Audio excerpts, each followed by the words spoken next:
of ThrabenU here for another awesome Legacy stream. Today we're going to be playing a donation deck list from my good friend Dr. Bill. We're going to be playing with Rug Food Chain. So let's start with the normal food chain stuff, and then we'll get to the spicy stuff that we're playing. So Food Chain is an enchantment that lets you exile a creature to add its converted mana cost +1 worth of mana to your mana pool. So normally what you do is you sacrifice a creature, and it goes to exile. And you use this with Mist Hologriffin, which you can cast from exile. So every time you recast a Mist Hologriffin, you gain +1 mana. Once you've generated infinite mana, normally Food Chain won the game with something like Emrakul the Aeon's Torn or Walking Ballista. We're doing something a little bit different. You see, every time we recast one of those griffins, we are going to get a Purphoros trigger. So the relevant line of text here is whenever another creature enters the battlefield under your control, Purphoros deals 2 damage to each opponent. So every time you recast a griffin, you get to shock your opponent. So 10 griffins, and your opponent is dead. We have a few things that are spicy in this list. We have three copies of Uro. This is a card that's been seeing play in a lot of blue, slow, mid-rangey to control decks, just because it's a real annoyance if you can't exile this thing. So when it enters the battlefield, if it wasn't escaped, you sacrifice it. And when it enters the battlefield or attacks, you gain 3 life, draw a card, and then you can put a land card from your hand onto the battlefield. So, you know, it's kind of like Explore that also has life attached. And you might go, Phil, that seems like an awful steep cost for Legacy. Is that actually good? Yeah, it is. And it also has a secret little synergy with this deck. You see, you can keep playing your Mist Hollow Griffins from exile, but not from your graveyard, right? So sometimes your Griffins can get stuck in your graveyard. The escape mechanic lets you exile 5 other cards from your graveyard. Ah. Now you see? Anytime our Mist Hollow Griffins just die in combat because they trade with something like a Flicker Wisp or a Delver, later in the game we can get them back with Uro. This is why in the past you've sometimes seen these food chain lists play something like a Scavenging Ooze or a Nihil Spellbomb or something of that ilk. So one of the primary engines of the food chain deck is Manipulate Fate. It lets you search your library for 3 cards, exile them, and then draw a card. The other spicy thing we have is Evolutionary Leap, which lets us sacrifice a creature to reveal cards from the top of our library until we reveal a creature card and put it into our hand. So this has some kind of cute synergies, right? So like, you can play an Uro for 3 mana, and if you have a 4th mana, you can sacrifice it to Evolutionary Leap for like bonus extra value. It also lets you sacrifice your Watchers from Tomorrow and get the things that you put under them with the Hideaway lands. The sideboard is filled with just kind of assorted good stuff. There's some blasts, some back to basics, Brazen Borrower, Oof, Veil, Carpet, you know. There's nothing that's like overly exciting here. But there's just a lot of good quality cards that are going to let us sub out the worst portions of our deck for any possible matchup. Yeah, lol bro, that's another good point. So if we have the food chain in play, in response to the sacrifice trigger, we could exile it to produce 4 mana and like start a Mist Hollow Griffin chain if we could go off. You don't necessarily want to send the Uro to exile unless it's going to win you the game, since you can get more value out of it a little bit later, though. So let's go ahead and hop into things and see how we do.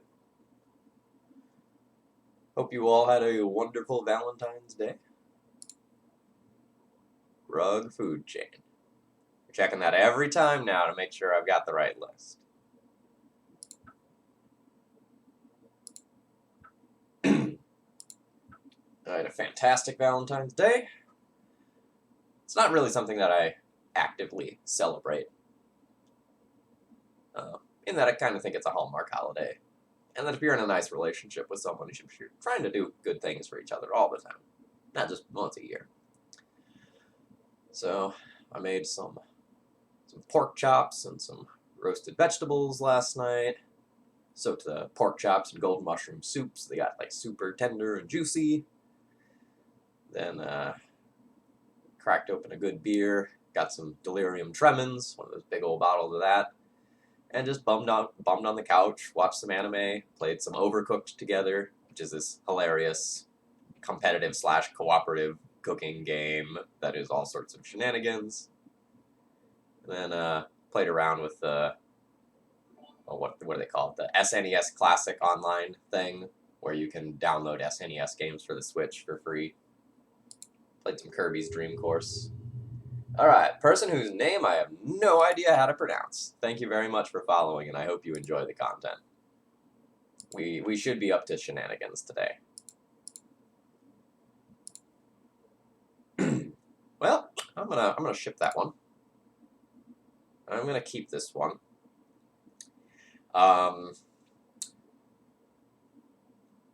The hand is interesting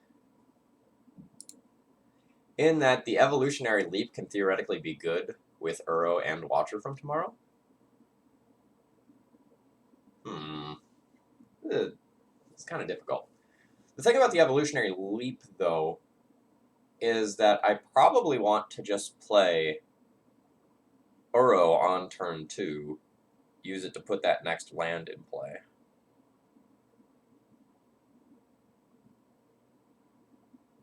Otherwise, I feel like my hand is just going to be going very slow. I'm going to go ahead and bottom that.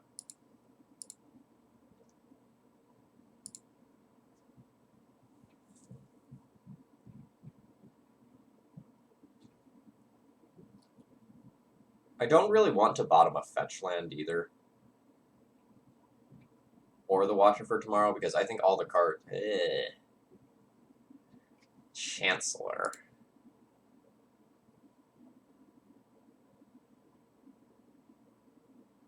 So I can go land, turn 2 bird, ignore Chancellor trigger. Or I can cast bird now, resolve Watcher of Tomorrow on turn 2.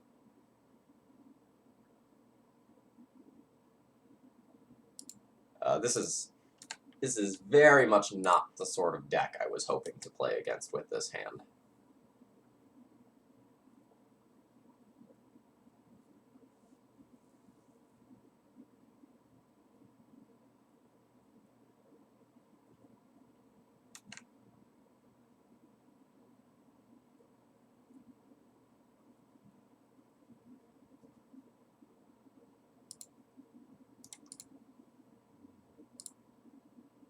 So with this hand, yeah, you get your Entomb. I have no fun things to deal with that.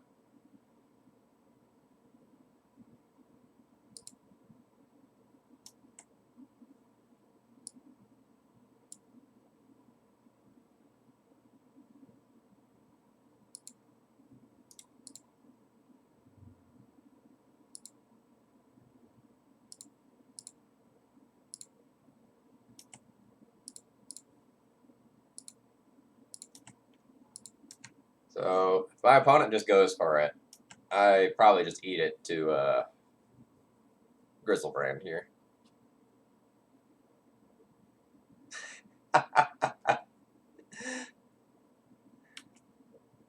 Hope things are going well.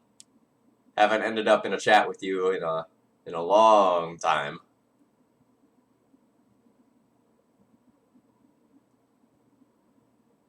My website's currently down. I think my buddy gets back from Japan in another day or two. Then I'll have him fix that. Then I have some changes I want to make to the website. Since I'm doing more content production, I think it's time to do a little... Oh, take the Uro. And I can cast it. Exhume the... What? What? Is giving me the Uro better than giving me the Watcher for tomorrow?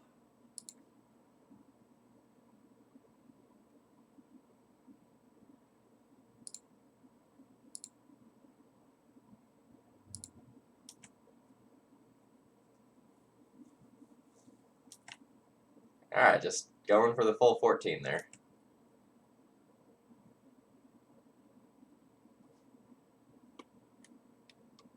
Oh, so, okay, I see. Yes, I will put a land card onto the battlefield.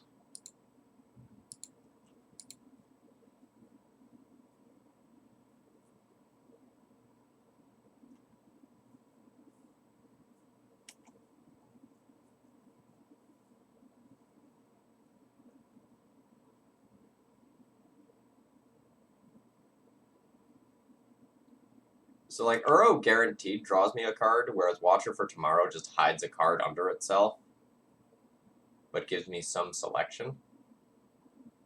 Ah, that was the play. But my opponent just saw how that works, right? So now they just get to play another land for the cost of 6 life. Or, no, it's 3 life, sorry. 6 power, 3 life.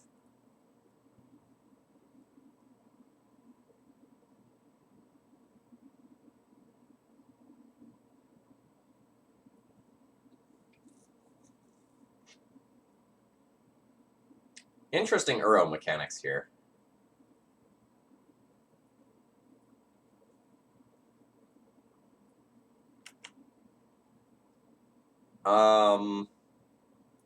No, I can still combo them off. I think they are 90+% to win the game.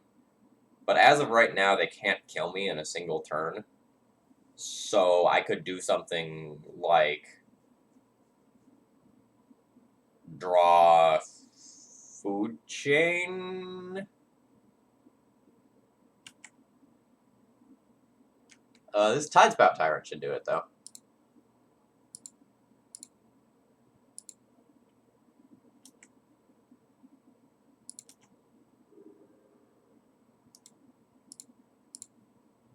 I'm going to get an Ice Fang Coatl. So that's cool. What can you do with white mana?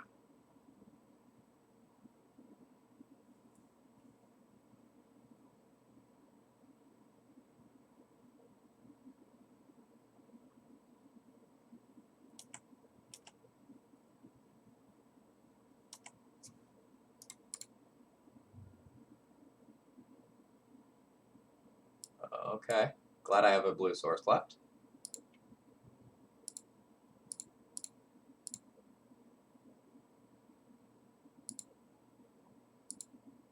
Children of Corliss would be savage. Spell Pierce, you're a little late to the party.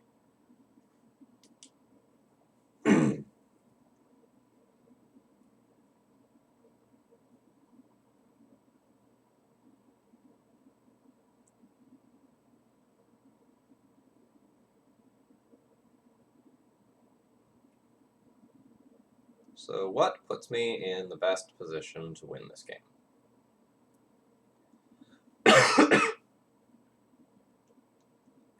I'm going to need to spike a food chain. And I can only play one of Miss Hologriffin or Watcher for Tomorrow. I can play Watcher of Tomorrow while holding up Force of Will and Spell Pierce.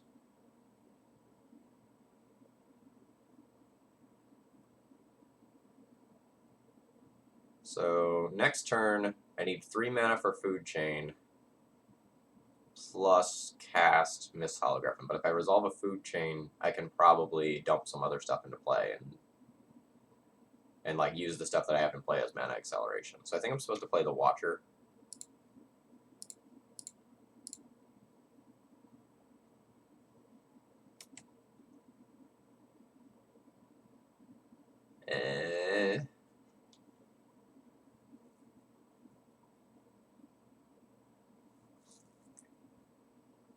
So if I find the food chain, another Watcher is good because it represents +1 mana and another chance to dig for, like, Purphoros. I'm going to put a Watcher under the Watcher.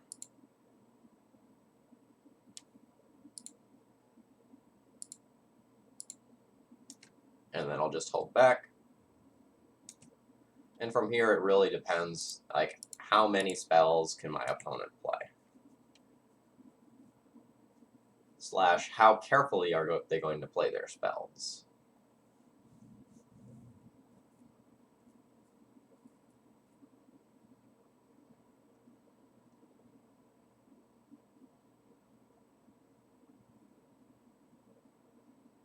That's fine.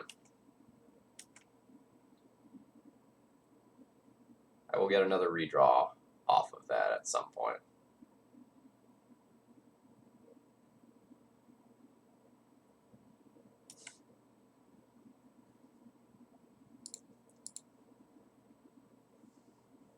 So I currently have the impression that my opponent isn't particularly experienced as a Reanimator player. They've done a couple of things that seem a little interesting to me, such as like putting the Chancellor under the Chrome Mox instead of some other spell.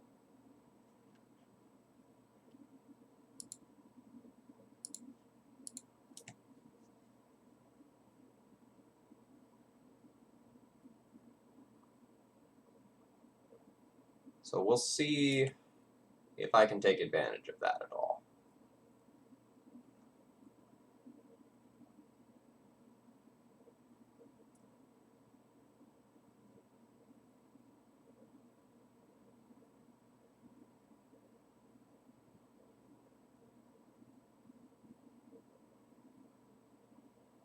Well, I don't love this Dark Ritual. I'd like to bounce my bird with that, okay? I will float a green. It allows me to redeploy the Coatl.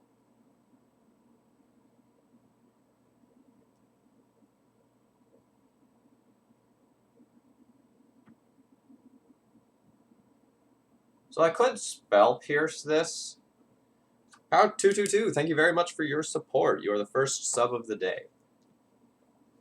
So in order to try to stop my opponent from playing anything else, I could Spell Pierce this Dark Ritual, then Force of Will it, pitching the Griffin after they play, and then that gives me a window to do something.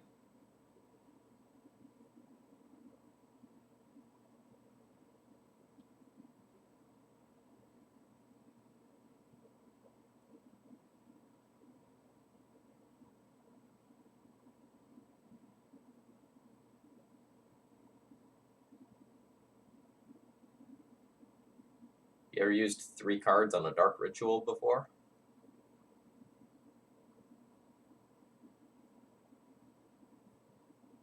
I would have 2 draws to draw into Food Chain to probably win the game. Not 100%, but probably win the game.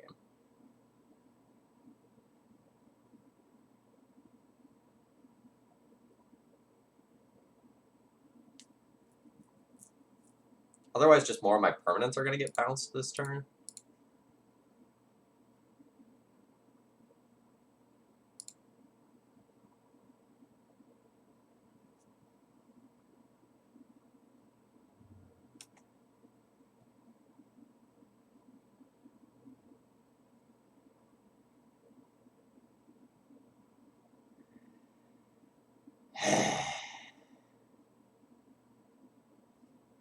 Alright.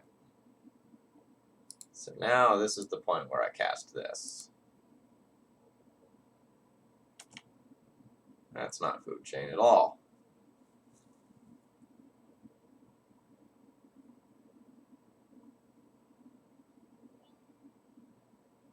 Area, thank you very much for subscribing as well. I appreciate the support.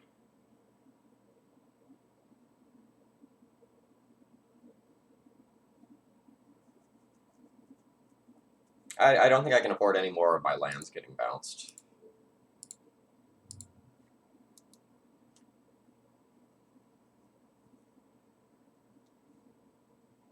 So this should either stop my opponent for this turn or force them to attack one of these into the Coatl. They could still have like a Lotus Petal or something remaining, but hopefully I've put the brakes on.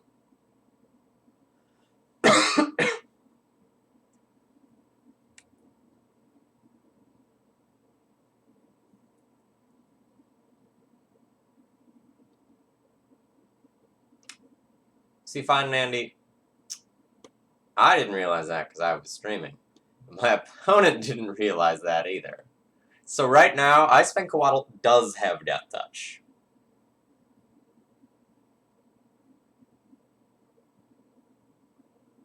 So we've got that going for us.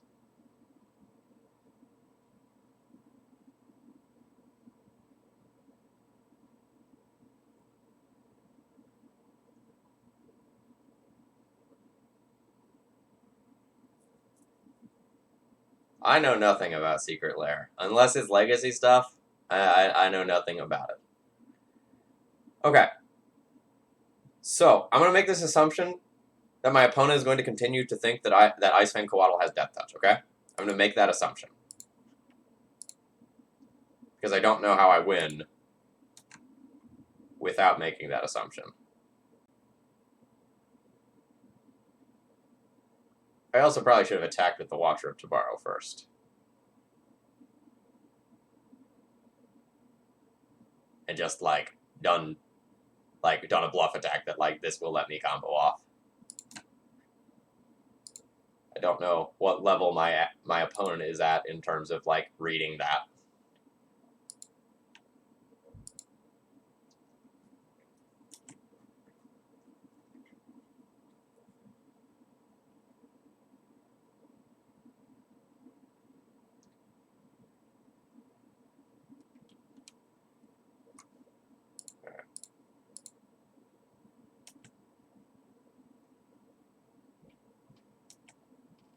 So the worst thing about this current board is that my opponent has 2 Faithless Looting sitting in the yard and 6 mana, so they can just, like, loot, bounce, and I'll be sad.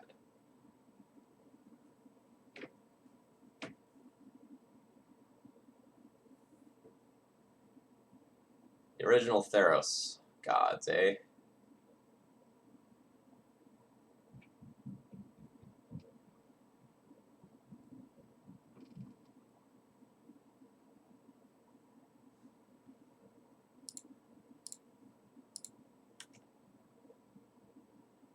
So my opponent's going to get an Iona here. Which I think means I'm dead?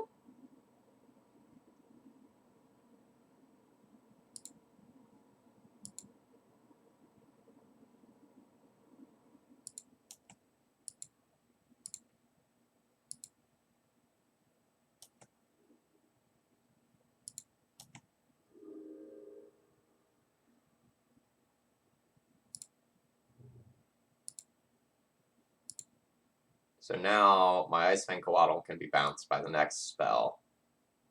And I take 1 billion damage in the air.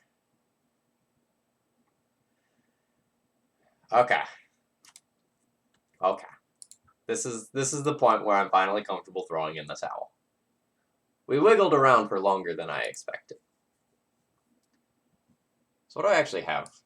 Brazen Borrower bounces idiots. Scavenging Ooze eats idiots. Fairy Mises wins. And Veil of Summer counters discard.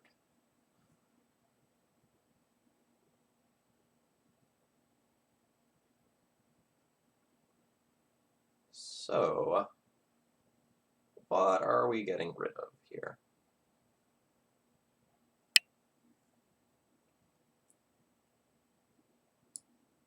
Probably the Evolutionary Leap. It's kind of slow. No, fine and Andy, they put Iona on blue, so I could not have replayed the Coatl.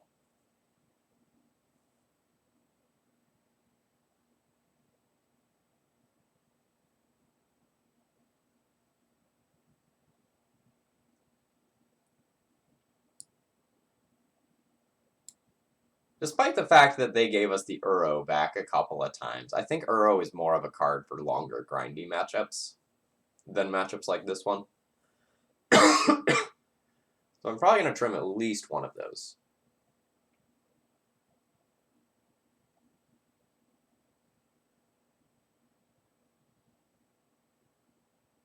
It's possible I should trim all of them.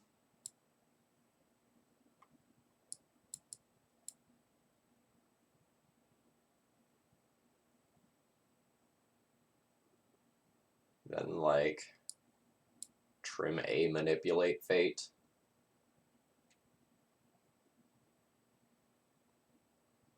And maybe a Watcher. Or maybe it's better to trim 2 Watchers. Trim 2 Watchers, trim 2 Watchers. Manipulate Fate is something that can help me come back from just a pile of discard spells. Just top decking that means that I get 3 creatures plus 1 other card. Okay, the good old, I have a good chunk of the combo in that I have one of the most important pieces. I have the ability to play it on turn 2, but I have the naked force of will that I can't use. This is very awkward. Thank you very much for following. I think I'm supposed to mulligan this hand. Like, if I had one other piece that worked with the food chain, like one other part of the combo, I think I would keep this, but without a piece of protection, I think we can probably do better. Yes, we have gotten 2 this morning.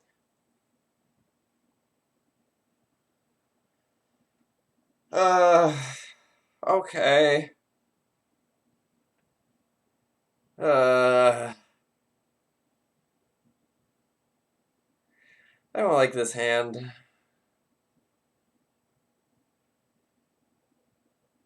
It's slow, I might die. But it has potential because Brainstorm's good. Is this better than 5? What's my opponent doing? My opponent has mulligan as well.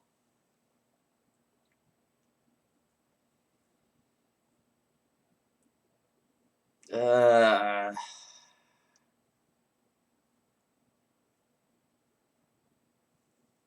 guess. I'm not happy. I'm not happy.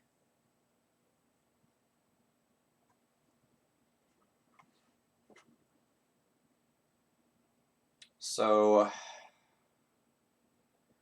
the game plan is turn 1, just play island, pass.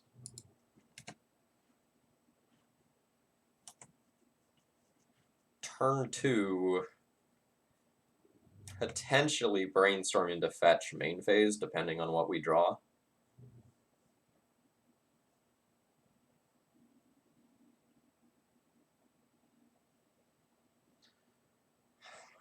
Would that be worth a force of will? That would be worth a force of will.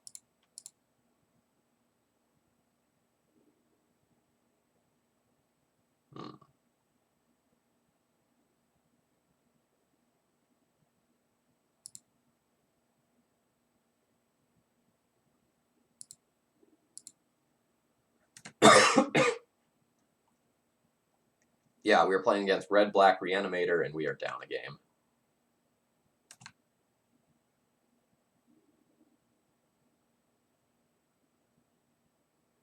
So I don't particularly want the top card of my library, but I also want to work towards actually having snow-covered lands for the Ice Fang Coatl. So I think I'm just going to pass and play Ice Fang Coatl.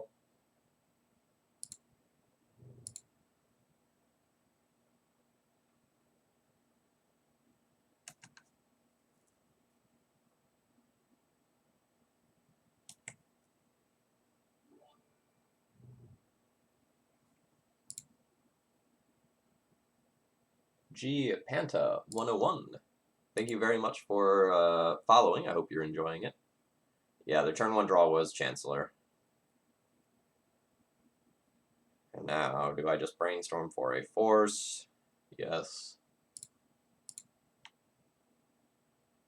We know one of the cards here is not great. Okay, well there's Food Chain and Griffin for us. But it's a little late to the party. Okay. So I can hide Food Chain and Griffin.